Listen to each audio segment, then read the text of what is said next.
In the news at noon, federal government has spent about 1.8 billion naira in monitoring national social investment program across Nigeria. Nigeria's Governors Forum to meet tomorrow, Wednesday, over ways to ensure implementation of financial autonomy for state judiciary and legislature. PDP Governors Forum reiterate need for decentralization of security apparatus. At the foreign scene, U.K. and Australia signs first post-Brexit trade deal. And sports goalkeeper Aaron Ramsdale to replace Dean Henderson in England's Euro 2020 squad. The details coming up shortly.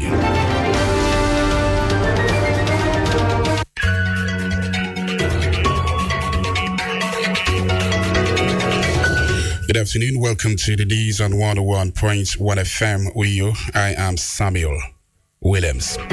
First in the news this afternoon is a report that the federal government is to spend about 1.8 billion naira to monitor the National Social Investment Program, NSIP, across the country. The Minister of Humanitarian Affairs, Disaster Management and Social Development, Sadiya Farouk, with his close days in Bauchi, explained that there were 5,000 independent monitors of the program.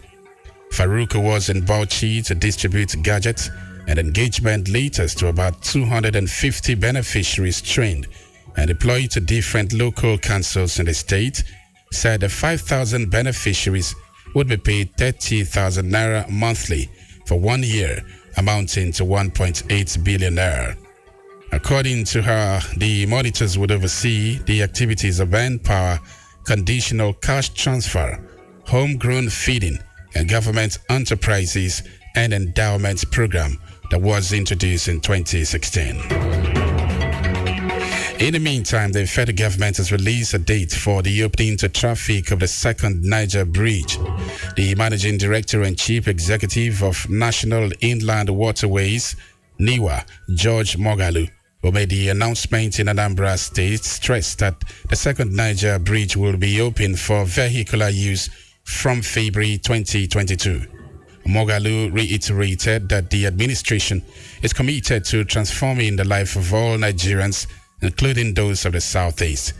Recall that President Buhari had flagged off the construction of the Eastern Rail Line at Port Harcourt, noting that it will traverse all states in the Southeast.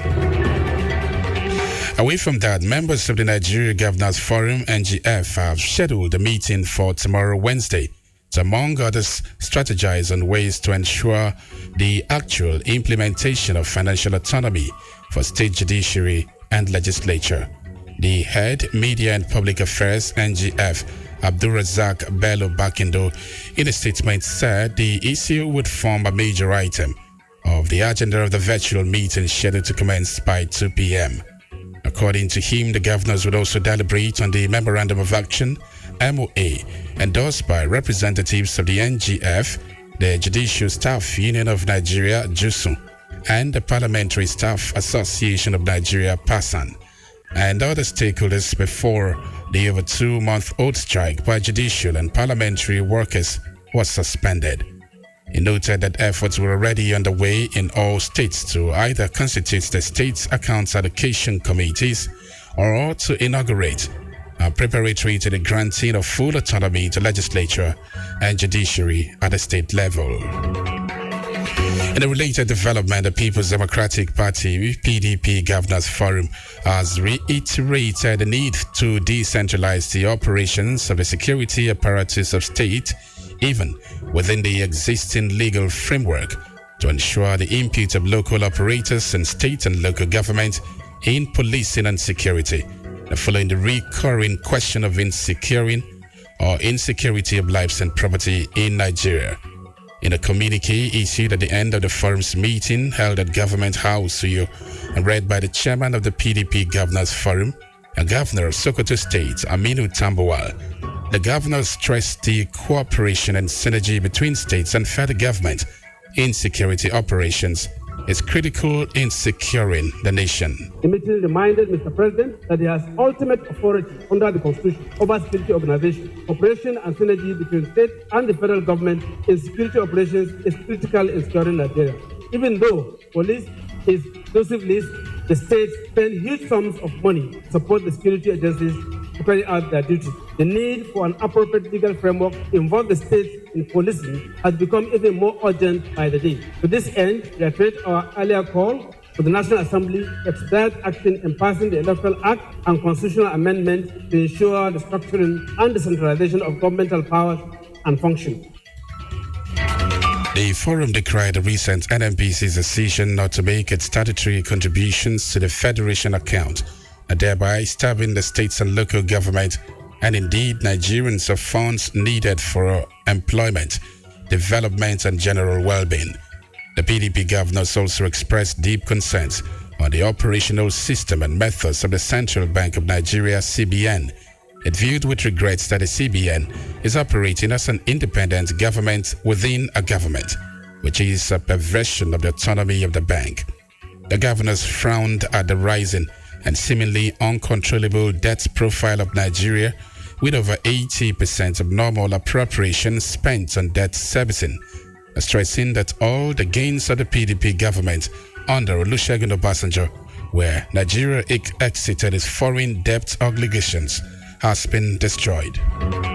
The forum reiterated its call for the Revenue Mobilization, Allocation and Fiscal Commission to urgently send the revised revenue allocation formula to Mr. President for forward transmission to the National Assembly for enactment, such that more resources are made available to state and local governments where ordinary Nigerians reside. The present constitutional amendment process will make the Commission more independent and accountable for all stakeholders. The meeting expressed support for the implementation of judicial and legislative autonomy in the Federation and states in conformity with the 1999 Constitution. The meeting called for more involvement of states in mining and geophysical activities within their state. A Government House correspondent, Jane Dua, reports that the meeting examined the suspension of Twitter from operating in Nigeria and condemned the personalized reasons given for the action. The forum consequently requested the president to review the suspension of Twitter operations in the country in national interest. It further extolled the virtues and achievements of Akwa Ibom State Governor Udom Emmanuel, and noting he has brought prudence, innovation, and competence in the management of state resources with major landmark projects and interventions. To commemorations now, as World Blood Donor Day is celebrated with the slogan "Give Blood and Keep the World Beating." Voluntary blood donors have been celebrated the world over for their humanitarian services to mankind, with emphasis on the need for more awareness to be created for persons who would love to donate blood but lack the right information to do so. Speaking with Planet News, National Publicity Secretary, Nigeria Medical Association NMA, Dr. Anekeme Uwa, who evaluated the significance of the day, said voluntary blood donation is the most encouraged.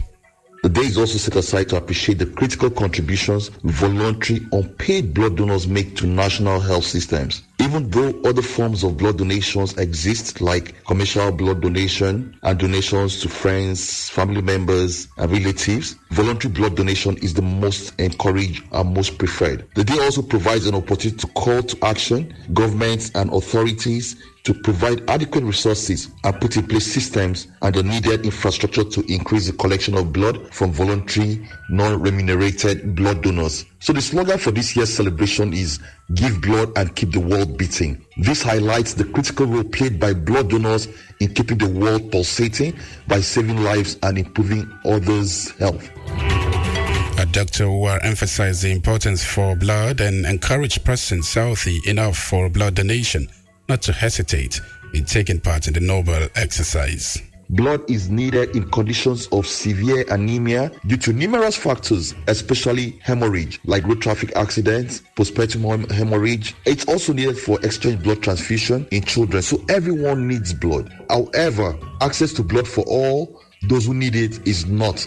These shortages are particularly severe in developing countries like Nigeria. That's why the Nigerian Medical Association, NMA, as the custodians of the health and well-being of Nigerians, is in the forefront of the advocacy and awareness creation on the significance of this day. Blood saves lives. Keep the world pulsating by donating blood today. World Blood Donor Day, celebrated every 14th of June, is the World Health Organization WHO Day, which aims to raise global awareness on the need for safe blood and blood products for transfusion. In business, the need to monitor and control the foreign exchange market better and to possibly create employment for bureau de change operators have been identified as the reason Nigerian banks do not engage in exchange of foreign currencies to local currencies and vice versa. Speaking with Planet News, a business strategist and banker, Emana Edem, noted the Nigerian banks are not licensed to receive or exchange foreign currencies, adding that the most they can do is refer such customers to bureau de change companies who are licensed to make such exchanges. Typically, when you go to any Nigerian commercial bank with a dollar or any other foreign currency, maybe euro or pounds, for them to change for you, a bank is not licensed to do that in Nigeria. Likewise, if you go with local currency like naira and want them to convert it to foreign currency for you, they won't do it. What the bank are advised to do is to refer such customer to the bureau de change companies. I'm sure the CBN did this to monitor and control the foreign exchange market better, and maybe on the other hand to create employment for the BDCs. According to Edem, what Nigerian banks, however, do for people seeking foreign currency is that they facilitate payment for goods and services. Maybe you want to pay for school fees abroad, or you want to pay for medical bill, or you want to pay for mortgage abroad. You can approach a Nigerian bank with your naira, and the Nigerian bank would help facilitate that payment. Or even if you want to travel abroad and you want personal travel allowance or business travel allowance, which is $4,000 or $5,000, they'll give you the equivalent of that in the currency that you desire. So if you are doing importation or exportation, the Nigerian bank can come in and act as the intermediary in those foreign transactions, but they don't do direct exchange of currencies. On the foreign scene, a trade deal between the UK and Australia has been agreed between Prime Minister Boris Johnson and his counterpart Scott Morrison.